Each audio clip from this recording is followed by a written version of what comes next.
함께 하실 하나님 말씀 요엘 2장 28절에서 32절까지 말씀입니다. 요엘 2장 28절에서 32절.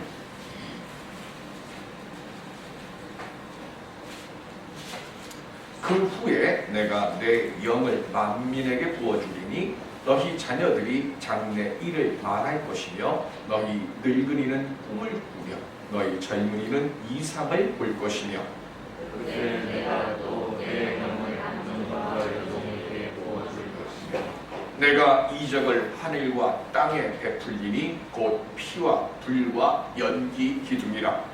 여호와의 크고 두려운 날이 이르기 전에 내가 어두워지고 달이 빛같이 변하리로다.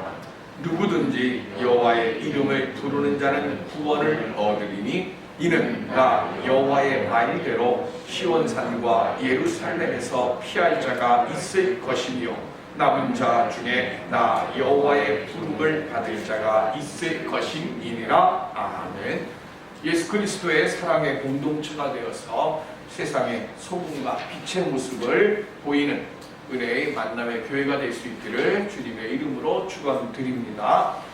요즘 IM 선교회 광주 TCS 국제학교반 코로나 확진이 전국적으로 심각한 상태에 이르고 있습니다. IM 선교회 설립자인 마이클 조라고 하는 사람은 스타 영어 강사 출신으로 이상하게 목사가 된 사람입니다. 화가 나는 건 애초에 이렇게 이상하게 목사가 되지 않도록 해야 되는데 꼭 일이 터지고 난 다음에 이상하게 목사가 됐다고 이야기가 나오는 것이 지금 이런 일들이 여러 번 나오니까 정말 교회 다니는 이들도 화가 나죠. 미국에서 이 마이클 조가 집회 영상이 공개가 됐습니다. 코로나 시대 때 여러 번 집회를 했지만 하나님께서 우리를 지켜주셔서 감염자가 한 명도 나오지 않았다. 그러면서 하는 말이 오히려 코로나가 되니 학생들이 더 많이 온다라고 이야기를 하다가 이 사단이 났습니다. 예수 그리스도의 사랑은 없고 오직 헛된 명예와 부만 추구하는 이들의 이 빗나간 모습 때문에 예수님과 교회가 비난을 받고 욕을 먹고 있습니다. 우리는 어떻게 해야 할까요? 2, 3세기에 심각한 질병이 유럽의 마을을 덮치기 시작을 합니다. 그랬더니 심각한 질병이 나오자마자 부자들은 높은 산 위로 피신을 갑니다. 그 옛날 악취 때문에 공기 중에 있는 악취가 이런 질병을 일으킨다고 그렇게 생각했기 때문에 부자들은 안전한 산 위로 올라갔습니다. 그런데 그때 그 낮은 지대에 그냥 머물러 있으면서 그리스도인들이 사람들을 돌보고 그러다가 병에 걸려 죽기까지 합니다. 그 모습을 보고 마을 사람들이 묻습니다. 도대체 왜 그렇게 하느냐? 너희들도 피신을 가야지 라고 이야기할 때 그때 이렇게 대답을 했다고 합니다. 우리는 예수님을 따르기 때문입니다. 그분이 우리를 구하시려고 자기 목숨을 내려놓으셨기 때문에 우리도 그렇게 합니다. 그 전까지는 아무도 그렇게 할 엄두를 내지 못했습니다. 당연히 복음이 퍼져나가게 됐고 로마가 기독교를 그렇게 없애려고 수없이 많은 1차, 2차, 3차의 핍박과 박해를 행했지만 결국엔 로마가 예수 그리스도 앞에 무릎을 꿇게 됐습니다. 우리나라에 복음이 들어온 뒤에 제일 먼저 한 것이 학교와 병원을 세우는 것이었습니다. 망해가는 나라를 구할 길은 교육과 돈이 없어서 작은 병에도 죽어가는 민초들을 살리고 그들에게 예수 그리스도의 사랑을 전하는 길이라 생각했기 때문에 선교사들이 그렇게 했습니다. 그리고 교회와 교인들은 세상 사람들에게 인정을 받았고 칭찬을 받았습니다. 교회는 세상적 명예와 영광, 부를 쫓는 곳이 되면 안 됩니다. 요한복음 9장 3절에 보면 시작. 예수께서 대답하시되 이 사람이나 그 부모의 죄로 인한 것이 아니라 그에게서 하나님이 하시는 일을 나타내고자 하심이라. 아멘. 날때부터 소경이었던 사람을 보고 제자들이 묻습니다. 누구의 죄 때문에 저 사람이 날때부터 소경이 됐습니까? 우리는 과거에서 답을 찾으려고 합니다. 원인을 자꾸 찾으려고 합니다. 그때 예수님께서 하시는 말씀, 예수님은 지금 내가 여기서 할 수 있는 일이 무엇인지를 찾고 그 일을 행하라고 말씀하십니다. 성도는 나를 통해서 오늘 지금 하나님께서 하시고자 하시는 일이 무엇인지를 여쭙고 그 일을 통해 하나님의 살아계심을, 예수 그리스도의 사랑을 나타내며 살아가라고 부름을 받고 불림을 받고 이곳에 온 사람들을 우리는 성도라 합니다. 우리가 그렇게 하나님의 부르심을 받은 그 명령 앞에 순종하며 살아가고자 할 때, 그때 초대교회 때의 역사가, 그리고 사도행전의 그 역사가 우리에게서도 일어나게 될 줄로 믿습니다. 오늘 주님이 우리를 부르신 그 뜻이 무엇인지를 묻고, 지금 내가 이곳에서 주님의 영광을 나타낼 일이 무엇인지를 묻고 그 물음에 아멘하고 행하여 가는 하나님의 아름다운 순종자로 살아갈 수 있는 우리 모두가 될 수 있기를 주님의 이름으로 간절히 기원 드립니다. 그리고 우리가 어떻게 하면 주님의 역사를 나타내는 자가 될까요? 요의 이름은 여호와는 하나님이시다 라는 뜻입니다.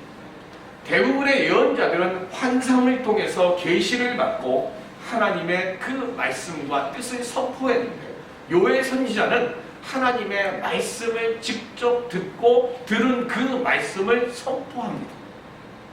다른 예언자들하고는 달라요. 그리고 아름다운 시로 예언을 했어요. 그런데 이 요엘은 두 가지의 방향으로 말씀을 선포합니다. 첫 번째는 요엘서 1장 4절 시작. 파충이가 남긴 것을 메뚜기가 먹고 메뚜기가 남긴 것을 느치가 먹고 느치가 남긴 것을 황충이 먹었도다. 아멘. 육신생활에 관련되어 있는 것을 처음에 예언을 선포합니다. 하나님을 잘 섬기지 않는 민족에게는 밭의 채소까지도 다 갉아 먹어서 먹을 양식까지 없어지는 진노를 하나님께서 보내신다는 것이 1장의 내용입니다. 그래서 그렇게 하나님의 진노하심 속에서 오늘 메뚜기 재앙을 보내시는 의미가 뭘까 하는 것을 생각해 보라는 겁니다. 사람은 하나님께서 지으신 뜻이 있어요. 그런데 우리들이 하나님이 우리를 통해 이루시고자 하신 그 뜻대로 살지 않고 육신의 정욕에 매여 살아갑니다. 그러면서 그렇게 육신의 정욕에 매여서 사는 사람들이 점점 많아지다 보니까 나중에는 어떻게 되는가 하면 잘못된 것인데 그것이 옳은 것이고 그것이 선인 것으로 착각을 하게 됩니다. 다른 사람들이 그렇게 옳지 않은 것을 옳은 것이라고 주장하면서 그렇게 살아가다 보면 하나님께서 원하시는 세상과 전혀 다른 방향으로 가게 되는 거예요. 그렇게 될 때에 하나님께서 이 길이 아니야라고 하셔서 심판의 칼을 빼드시는 거예요. 그게 메뚜기 재앙입니다. 그렇게 심판이 내게 올 때 육신의 정욕대로 이끌려가 살아가는 이게 죄와 사망을 쫓는 것이었구나 하는 것을 그 진노하심을 통해서 깨닫게 됩니다. 진노하심을 통해 깨닫게 될 때 어떤 역사가 일어나느냐? 그때 회개하게 되고 오늘 본문의 역사가 일어납니다.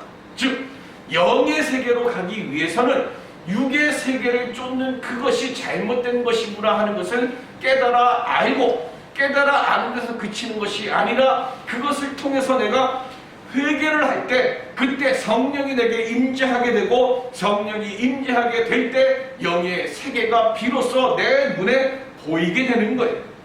그래서 죄를 고백하고 하나님께 회개해서 돌아설 때 그때 성령이 내게 임해 만민에게 부어진다는 겁니다. 이것을 이 본문을 그대로 베드로가 오순절 성령 강림 때 예루살렘에 모인 사람들 앞에서 말씀을 선포합니다. 성령이 임한 뒤 사도들이 담대히 복음을 증거하고 그리고 이 요엘 선지자의 이 말씀을 들을 때 백성들이 어떻게 해요? 우리가 어찌할꼬 하며 베드로에게 묻습니다. 그때 베드로가 사도행전 2장 38절 시작. 베드로가 이르되 너희가 회개하여 각각 예수 그리스도의 이름으로 세례를 받고 죄 사함을 받으라. 그리하면 성령의 선물을 받으리니. 아멘.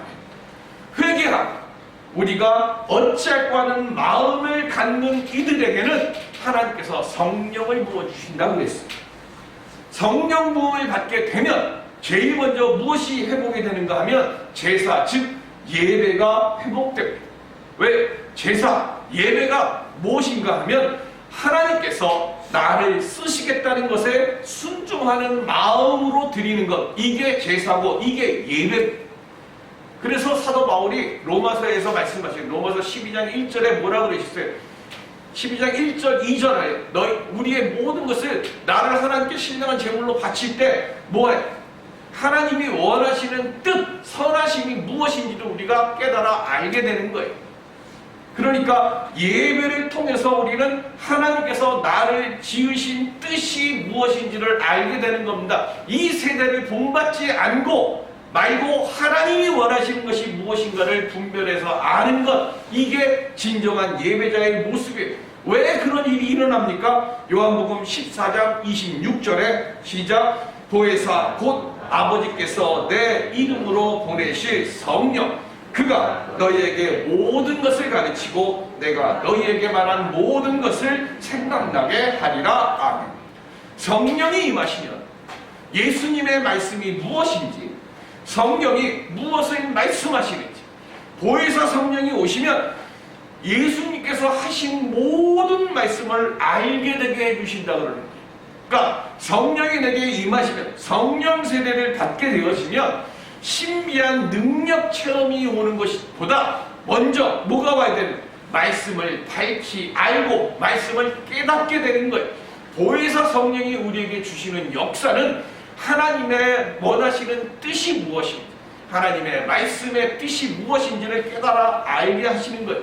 그러니까 성령 체험을 하고 성령 세례를 받으면 내 중심적인 삶에서 벗어나서 하나님께서 원하시는 삶을 사는 사람이 되는 것이 먼저입니다. 광주 TCS 안디옥 교회에서 확진자들이 많이 나니까 그 앞에 교회 마당에서 코로나 검진을 하는 거예요. 그 검진하는 그 공무원들과 의사, 간호사들에게 욕을 하고 검진을 방해하는 그 영상이 인터넷에 올랐어요. 그 모습 보고 과연 하나님의 영광이 나타나겠습니까? 어제 조사가 있었습니다. 코로나 이 19로 인해서 교회의 신뢰도가 어떻게 됐는가 그랬더니 코로나 이전에는 교회의 신뢰도가 34%였는데 어제 발표난 오늘 아침에 뉴스에 보니까 22%로 12%가 교회의 신뢰도가 떨어졌습니다. 하나님의 영광이 오늘날 이 코로나의 이 모습 때문에 같이 떨어지고 있습니다. 일반적이고 상식적인 생각에서 벗어난 생각하는 사람들이 보고 우리 뭐라고 얘기를 해요? 자기만의 세상에서 산다고 이야기를 합니다. 자신이 옳다고 여기고 그리고 생각하는 것만 보고 들으려고 합니다. 그리고 그것 외에 다른 이야기나 생각은 들으려 하지도 않고 인정하려고 하지도 않습니다. 오늘날 일부 극단적인 생각 속에 빠진, 그래서 비상식적인 집회를 하고 주장을 하는 교회와 목회자, 교인들로 인해서 어려움을 겪고 있습니다.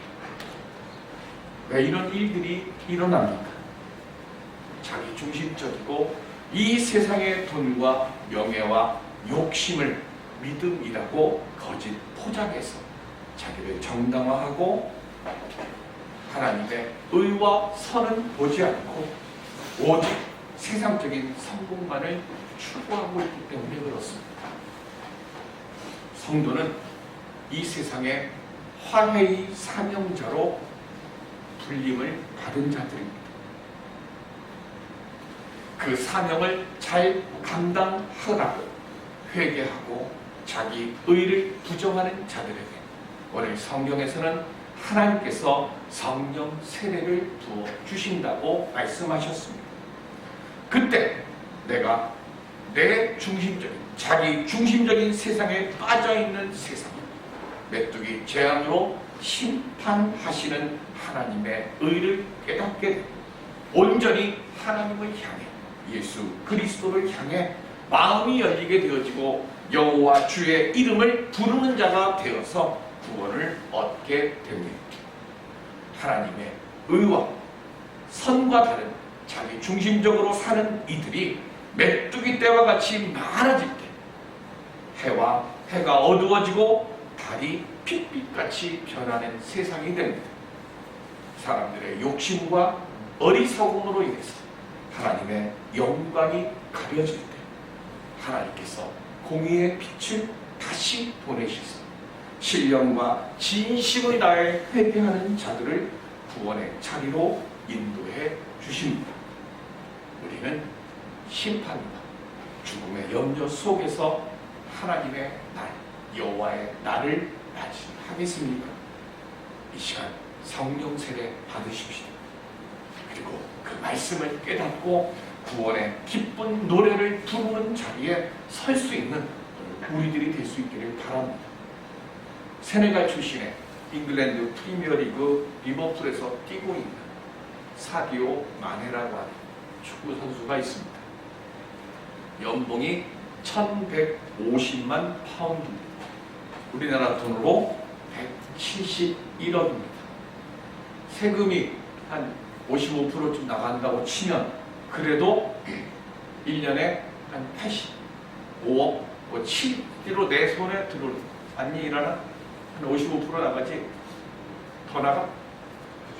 그 정도 나가죠. 그러니까 50%에서 55% 정도 나가니까 그래도 1년에 내 손에 들어오는 게 85억쯤 돼요. 그런데 1년에 순수하게 85억을 버는 이 사디오 마네의 전화기는 아이폰인데 이 아이폰의 화면 유리가 깨진 아이폰을 들고 다니는 거예요.